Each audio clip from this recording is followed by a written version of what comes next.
This presentation will be on resources to aid in resettlement efforts for refugee individuals and families. After this presentation, the following objectives that I would like for you all to have learned include a broad definition of a refugee, extreme circumstances that lead to refugees needing to relocate, public policy in place that addresses the target population, refugee individuals and families, refugee youth and their transition to adulthood in the United States of America, necessary life skills for refugees, internal and external stressors on refugee children and youth, challenges refugee children and youth face, health status, risk factors, and health services available to refugees, mental health and psychosocial challenges in refugee populations, gender and ethnic specific vulnerabilities within refugee populations, resiliency strategies for refugee families, and applying family systems theory and integrative focus as it applies to refugee populations. In order for professionals to assist refugees efficiently and effectively, one must know the definition of a refugee. And so, according to the United Nations High Commissioner for Refugees, a refugee is someone who has been forced to flee his or her country because of persecution, war, or violence. Refugees also have a well-founded fear of persecution for reasons of race, religion, nationality, political opinion, or membership in a particular social group. Most likely, refugees cannot return home or they are afraid to do so. And a fun fact, the United States of America is one of the single largest recipients of refugees and asylum seekers uprooted by conflict and persecution worldwide. There are some key differences between refugees and asylum seekers that would be very beneficial for professionals to know. And so, an asylum seeker are those who apply for the right to be recognized as a refugee and receive legal protection and material assistance. Asylum seekers must also demonstrate that his or her fear of persecution in his or her home country is well founded. There are also some key differences between a refugee and an internally displaced person. So, an internally displaced person is a person who has been forced to flee his or her home country for the same reason as a refugee, but remains in his or her country and has not crossed an international border. More than 3 million Iraqis have been forced to flee their homes and are now internally displaced because of the increased violence in their home country. And another fun fact, according to the United Nations High Commissioner for Refugees, every minute 24 people are displaced. Some of the extreme circumstances that lead to refugees needing to relocate include fear of persecution by the government in his or her home country, also war and violence in their home country. Now, people who may be fleeing natural disasters, economic reasons, environmental factors, or famine are not classified as refugees. And so that is very important to know the difference between a refugee or a person who may be an immigrant. There are a few public policies that are in place that affect refugees, and one in particular is the Refugee Act of 1980. And this act created the Federal Refugee Resettlement Program, which is what we have today. It also provides for the effective resettlement of refugees and assists them to achieve economic self-sufficiency as quickly as possible after their arrival in the United States.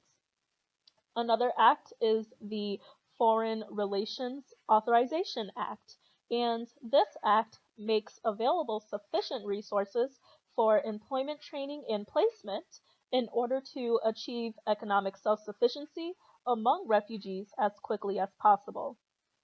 It also provides refugees with the opportunity to acquire sufficient English language training to enable them to become effectively resettled as quickly as possible. Lastly, this act ensures that cash assistance is made available to refugees in such a manner as not to discourage their economic self-sufficiency.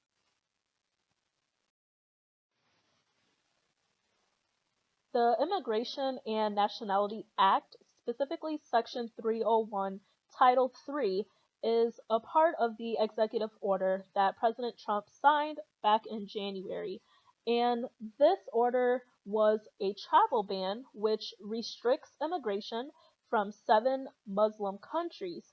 And it also suspends all refugee admission for 120 days and bars all Syrian refugees indefinitely.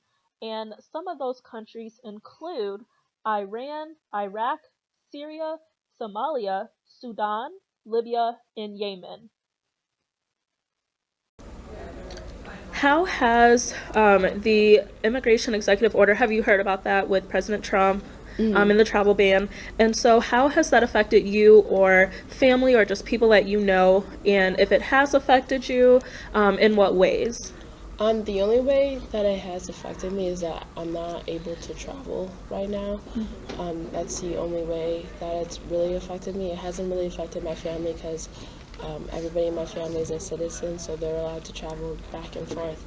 But the only way it has affected me is that I'm not allowed to travel because, say, if I go to Syria, and even though I have a green card here and I have a visa to travel back and forth from the country, me being able to come back to the United States is going to be hard because I'm not a citizen of the United States.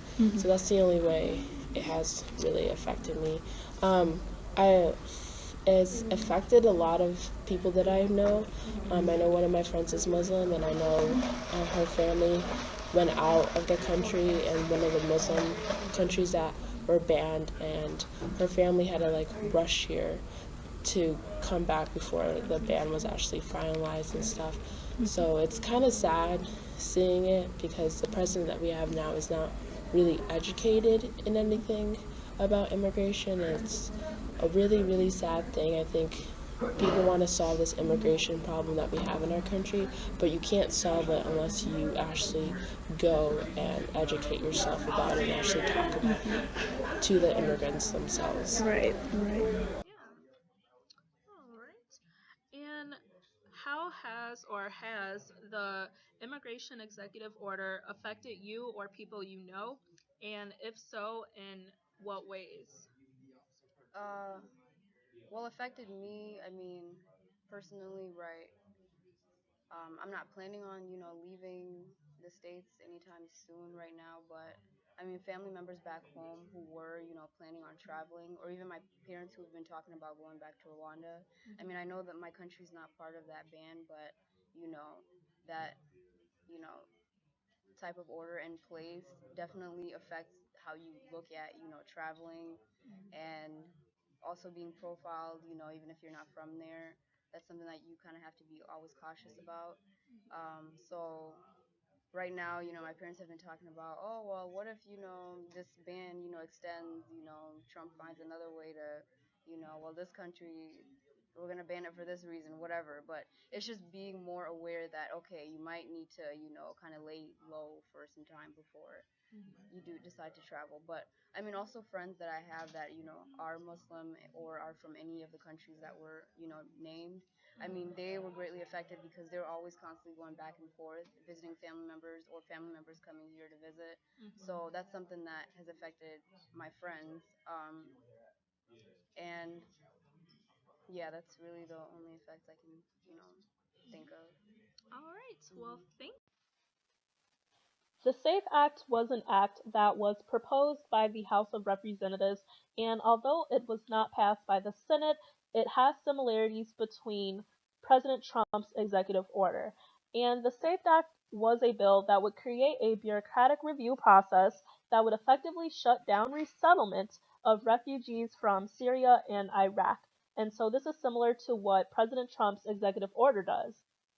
It also mandates new certifications and undefined background investigations for all refugees who are nationals or residents of Iraq or Syria, and for many who are not. And this would be the additional security screening that even refugees have to go through to this day. All refugees deemed to originate from Iraq or Syria, including anyone who has been in either country at any time in the last 4.5 years, would only be admitted to the United States of America after the Director of the Federal Bureau of Investigation, the FBI, certifies that the refugee has cleared an additional background investigation. And with the current executive order that President Trump signed, refugees who have their green cards are still subject to additional security screening. And so I just wanted to point out those similarities between the SAFE Act, which was unconstitutional, and President Trump's current executive order, which is constitutional.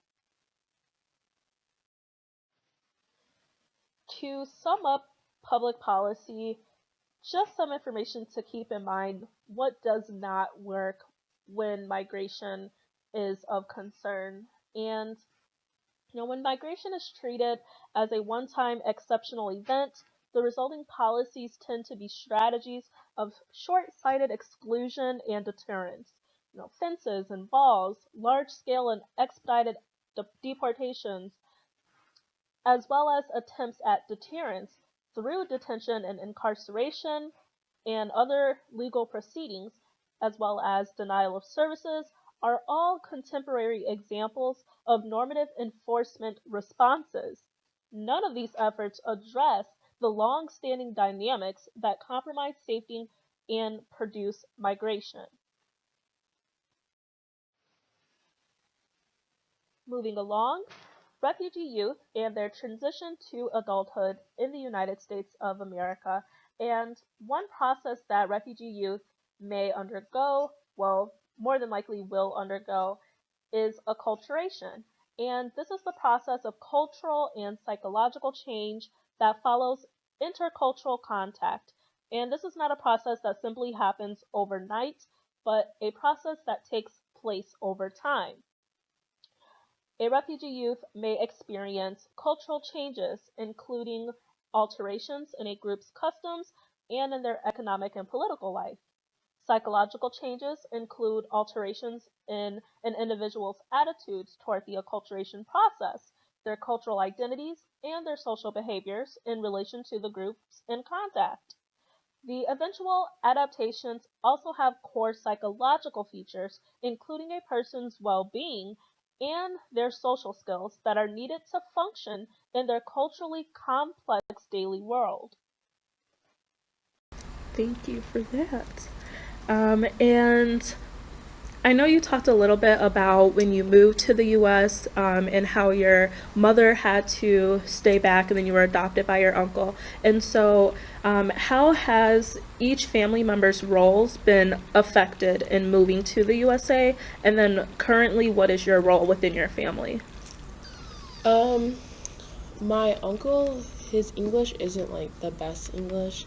He always had trouble like speaking English and going back and forth with the our language and his language. So like the barrier was that stuff that could have been done with our immigration process would have been done faster if he just understood and took the time to actually um, read through every law that they had.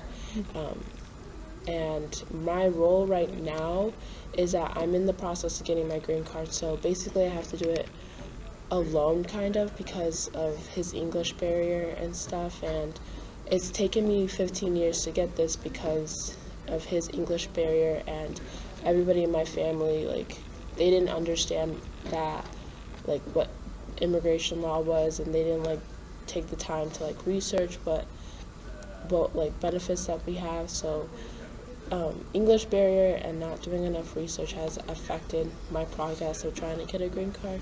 But now that I'm old enough and understand more, and I actually like took the time to read through everything, like I am like now I'm in the process of getting like my green card and everything. Okay. And do you know, like, typically how long that process is, or? And usually it's 6 months. 6 months, Because okay. you have to apply for the green card. You have to get fingerprints, passport thing, and then you have to go to court. And court is where they finalize whether or not you are going to get your green card. Okay. Refugees arrive in their host country with few social and financial resources and often with risk factors for poor mental and physical health. For example, exposure to pre-displacement trauma. However, many refugees do adapt well. They also may report a high need for physical and mental health care, financial support, translation and language assistance, and aid in securing safe housing. Refugees also report a need for social, financial, and healthcare services upon arrival to the host country. As refugees establish social and financial capital in the United States of America, their need for institutional resources declines. Bowen's family systems theory consists of a couple different concepts as well as assumptions. And some of those include the family is an emotional unit. Also, families are in a constant state of change. The family seeks stability in the midst of these changes. Adaptability and viability in a system is positively related to variety in a system. How well the system adapts and the success and strength of a system are influenced by the resources available to the system. Conflict and tension hinder the ability of the system to adapt and achieve success and demonstrate strength. Professionals can integrate family systems theory with the resettlement process. And in looking at the family, there may be a change in the family structure. Maybe certain family members were allowed to travel to the United States of America and resettle here, but some family members may have had to stay back in their home country. So that right there will change the family structure. Also, one member's positive or negative attitudes about resettlement can have a positive or negative impact on the rest of the family. For example, if a family member is struggling with mental health illnesses, this can impact the rest of the family. Families may have a hard time adapting to their new environment. They also may have financial problems. The roles within the family may change. Parents and caregivers may need to find new occupations, children may need to find a new school, and they also might have different home related roles. Resettlement also brings about internal and external stressors on refugee children and youth. And some of the internal stressors that refugee and children may have to endure is the decision to resettle. Maybe this is not a decision that the child made, but their family members made for them. And so this is an internal stressor that the child will have to deal with. Nutritional status, as well as their overall emotional well being, can be an internal stressor. Lastly, feelings of worry, fear, or anger may also come along with the resettlement process. Some of the external stressors on refugee children and youth include the absence of social support. They may be leaving behind the majority of their social support in their home countries. The presence of contextual life stress, war and violence in their home country, as well as trauma. Maybe these children suffer from post-traumatic stress disorder. Legal labels of being a refugee and the social label carries risk of prejudice and stigma. Stereotypical perceptions of young refugees as adolescents at risk is also an external stressor that refugee children and youth must face. Some of the challenges that refugee children and youth must face include the residual effects of trauma, assimilating into a new culture, learning a new language, as well as basic services such as education and medical care. Adaptation is a challenge for refugee children and youth. Perceived discrimination was negatively and significantly related to both psychological and social-cultural adaptations. As a student, what challenges, if any, have you encountered with the American school systems? Challenges. Let's see. Um, I mean, I guess having to learn the differences in culture. First of all, that was the biggest challenge. Um, I remember, let's see, coming here. It's definitely the classroom setting is structured a little differently. Um, it was a lot more. Uh, let me see. I think just in general, getting used to the culture was the first barrier, and I mean because I came here at a fairly young age, I was able to accommodate pretty well, or get settled in pretty well.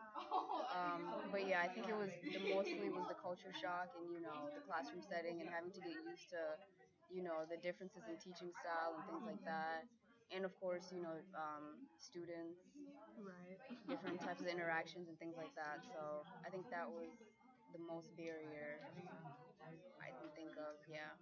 Mhm. Health status, risk factors, and health services available to refugees is the next topic of discussion.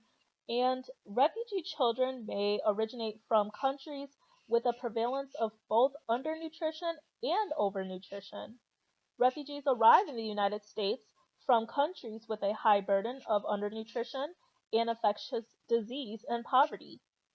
After resettlement, an increasing prevalence of overnutrition has been reported among refugee children in the United States of America. For those who traveled in a group, fear of separation during the escape was a significant complicating factor. Prior to departing their home country, refugees have an overseas medical screening examination, also known as an OME, conducted by a physician contracted by the United States State Department.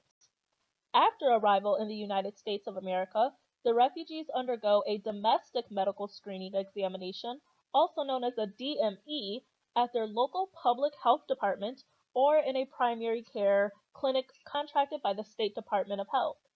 Professionals working in health related fields can support the importance of nutrition interventions for older children before and after resettlement that target the feeding practices and physical activity of school age children. What services were offered to you, and what services do you wish had been offered? Okay, so when I first came here in second grade, well, when I was pushed, yeah, back to second grade, services that were offered, I don't know what it was called, but I mean, every month, pretty much, I would say my grade teacher would always pull me out of class. I really don't, I can remember vaguely, but, they would provide me with, like, deodorants and stuff like that, and little kits, toiletries and stuff, and, every school year too we would be given some money to get school supplies, specifically for school supplies. So that was always a given until I hit seventh grade, and then it stopped coming. We'd have to get our own supplies and things. um, let's see. um, well, I guess then I had family members here that would take us thrift shopping and stuff like that, but that wasn't really governmental services. But also food stamps, was something that was offered. um, uh, But yeah, for the most part, school supplies were, they were offered to us for pretty much for free. Okay. Yeah. Professionals must support the importance of addressing the entire spectrum of malnutrition when designing nutrition programs for children and adults before resettlement and targeted interventions after the United States resettlement. Professionals should also focus on post resettlement interventions that address healthy eating and active living for all ages of newly resettled refugees. Children and adult refugees would benefit from nutrition counseling and support from their medical provider and dietitians to achieve a healthy weight. Ensuring that refugees with chronic health problems remain healthy is a key step to ensuring their long-term success as new Americans. Additional studies may help public health practitioners, physicians, dietitians, and community organizations develop effective, culturally tailored interventions to decrease the risk of poor health outcomes and promote healthy growth. Funding agencies should consider these needs and potential utilization when designing refugee assistance programs.